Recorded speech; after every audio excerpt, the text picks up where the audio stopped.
De rijjas koe je het weer aan. Ja, en dan is het toch bewolkt en dan heb je wat het gevoel of is het jest en zit er R in de mannen. Nou ja, ze speelt je weet hoe het ik. Het zal de komende dagen staan gewoon weer beter worden en begin, als het om mij luidt, richting een nice simmerweekend. Eerst maar eens even naar Joen en vannacht. Joen nog eens even kans op wat ruim misschien, maar vierde zich al flinke droege perioden. En letter vannacht ruimt het. Eerst nog droeg, temperaturen vannacht zijn over 12 graden. En de wind komt nog altijd nu het eerste tot zuideerste mei. Matig en vrij krachtig in het kust- en waardgebied. Misschien bij vlagen nog wel hut, krijgt zij zo'n zon. Ja, en dan morgen. Morgen wordt een dag mei eerst rein, letten nog een paar losse buien, maar de zinne komt er in de middag terug. Dan begint het aardig op te kleden.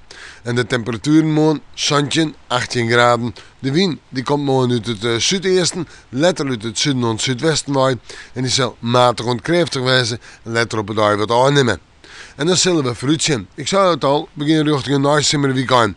Op toonje misschien een bui of een buiken. Maar meestentijds toch aardig droeg en de zinnen erbij. 18 of 19 graden. Op vrijdag heb ik het op zo'n 19 of 20 graden en dan hebben we het droeg waar, maar zinnen. Maar in de jontijd in de nacht misschien nog wel een beetje ruim. Dan komt de sneeuw, dan hebben we het zo'n 20, misschien op plak wel 21 graden. We hebben de zinnen erbij en dan denk ik dan hoe dat droeg te blijven. Maar daar heb ik nog wat twijfels over. We moeten morgen maar wel even in het waarsje.